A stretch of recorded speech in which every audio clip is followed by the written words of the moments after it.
78. Introducción a la primera carta de San Pedro. Después de la carta de Santiago, cuyos destinatarios estaban más vinculados a las tradiciones judías, se encuentra la primera carta de San Pedro, un escrito dirigido a cristianos que mayoritariamente provenían de la gentilidad.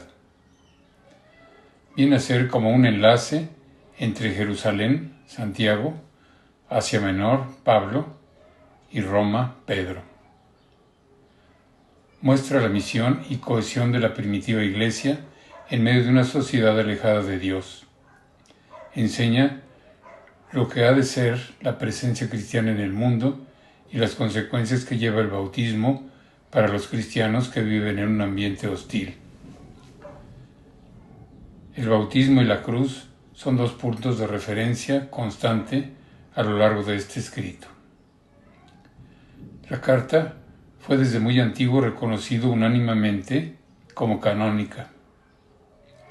Hay ecos de ella en la primera de Clemente, año 90 y 100, en la carta a los Filipenses de San Policarpo y en San Justino Mártir. El primer testimonio indirecto es el de Papías de Hierápolis. San Ireneo de León, finales del siglo II, la cita varias veces, atribuyéndola explícitamente a San Pedro. Parece ser que Clemente de Alejandría, del año 214, fue el primero en escribir un comentario a esta carta, aunque no se conserva. Eusebio, muerto en el 339 o 340, resume la tradición cristiana hasta su tiempo, cuando afirma que la carta pertenece a aquellos escritos del Nuevo Testamento que son admitidos por todos sin oposición alguna. Inciso 1. Estructura y contenido. No es fácil descubrir en la carta un esquema preciso. Con frecuencia los temas doctrinales se abordan al hilo de la exhortación. Con todo, la estructura básica podría ser la siguiente. 1. Saldo habitual, capítulo 1, versículos 1 al 2. Y un himno introducido de acción de gracias, capítulo 1, versículos 3 al 12, en el que se habla de la dignidad del cristiano, fundamento de la exhortación que sigue. 2. Cuerpo de la carta, capítulo 1, versículos 13 al 5,11, en el que aún sin un guión estricto cabe distinguir 3 secciones y unas exhortaciones finales. La primera sección contiene elementos característicos de una catequesis bautismal. Es una vibrante invitación a buscar la santidad, consecuencia de la vocación recibida en el bautismo, por el que el cristiano se hace miembro de un pueblo sacerdotal que es la Iglesia. La segunda, capítulo 2, versículos 11 al 3,12, señala las diversas obligaciones de los cristianos en las circunstancias hostiles en que viven. Deben llevar una vida ejemplar, pública y privada, ante extraños y ante cristianos. La tercera, capítulo 3, versículos 13 al 4,19, desarrolla la actitud que debe tomar el cristiano frente a las persecuciones y contrariedades. El bautizado participa del misterio redentor de Cristo.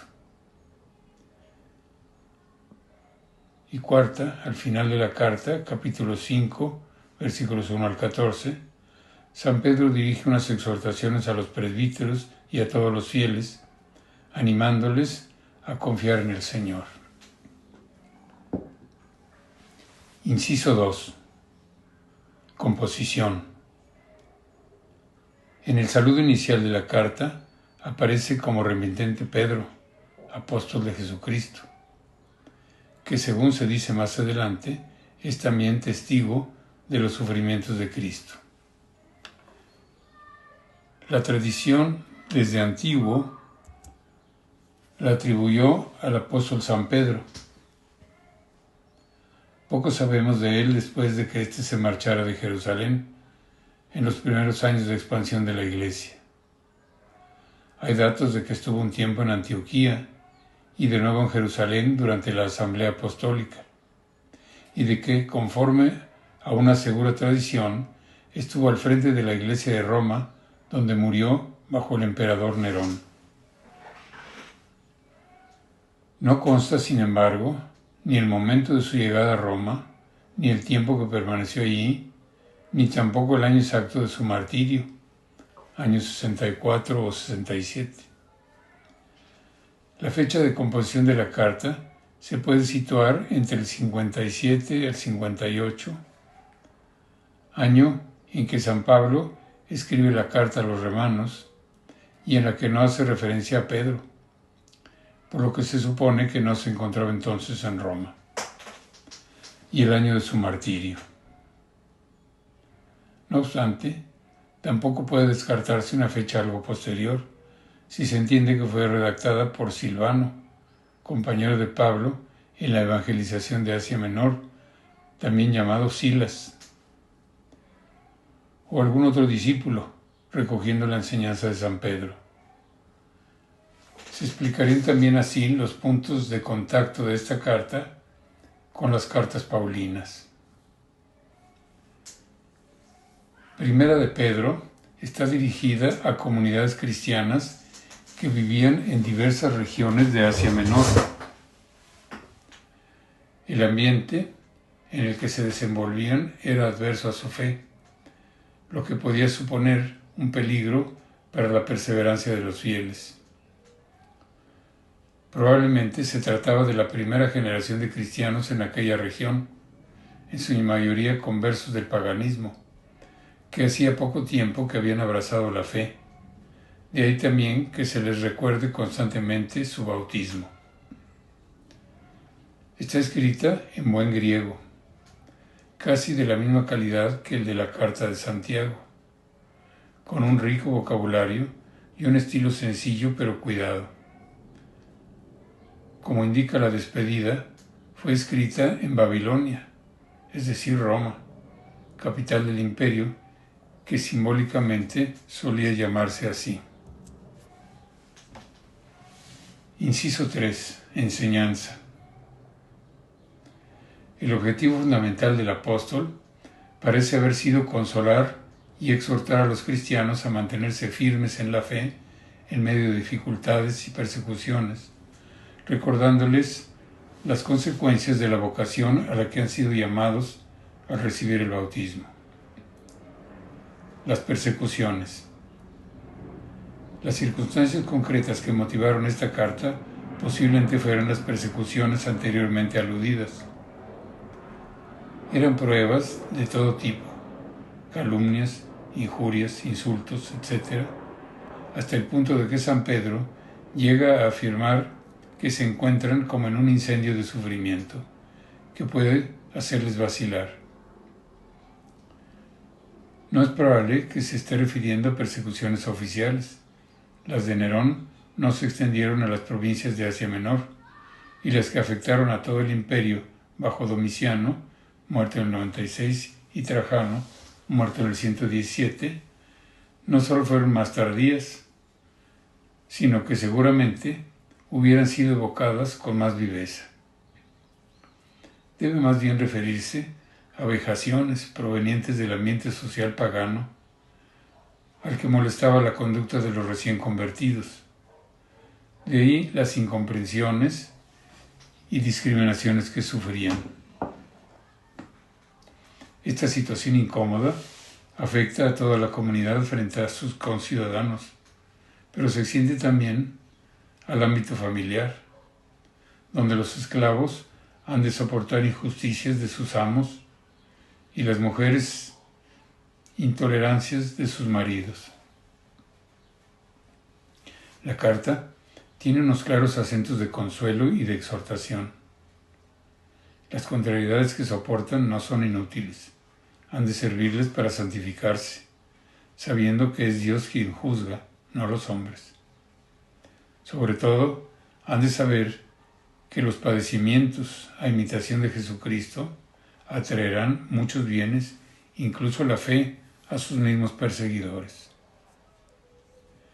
El autor sagrado no se limita a dar consejos esporádicos de humildad, sino que en coherencia con la doctrina del Señor les llama bienaventurados y les anima a soportar con gozo los sufrimientos. Desarrolla una idea profunda y consoladora.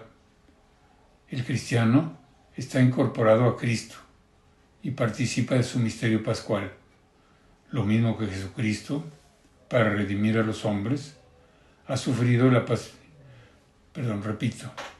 lo mismo que Jesucristo, para redimir a los hombres, ha sufrido la pasión y muerte, y después ha resucitado a una vida imperecedera, también los cristianos alcanzarán su salvación y la de otros muchos a través de las contradicciones. Jesucristo es el modelo y es también el que da plenitud de sentido a las persecuciones que sufre el cristiano. El bautismo.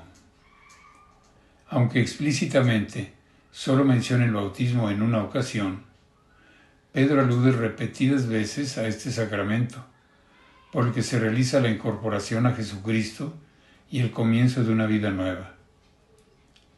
Dios, por su gran misericordia, nos ha engendrado de nuevo a una esperanza viva.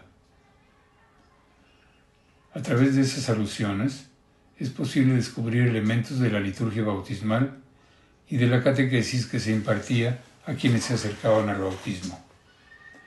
3 aspectos pueden destacarse en sus enseñanzas. 1. El bautismo lleva consigo un nuevo nacimiento. Los cristianos han sido engendrados de nuevo de un germen incorruptible y como niños recién nacidos deben vivir con bondad y sencillez, ansiando el alimento espiritual que les llega a través de la palabra de Dios y de los sacramentos. 2. El bautismo supone la liberación del pecado. Los cristianos han roto con el pecado y han pasado de la esclavitud a la liberación de los hijos de Dios, porque han sido rescatados con la sangre preciosa de Cristo como corderos sin defecto ni mancha. Muchas referencias, sin citarlo expresamente, recuerdan el éxodo de los israelitas de la tierra de Egipto, como si aquella antigua liberación, obrada por Dios, prefigurara la que se opera en el bautismo. 3. El bautismo efectúa la salvación prefigurada también en Noé. Es en este contexto la única vez que aparece en la carta explícitamente la palabra bautismo.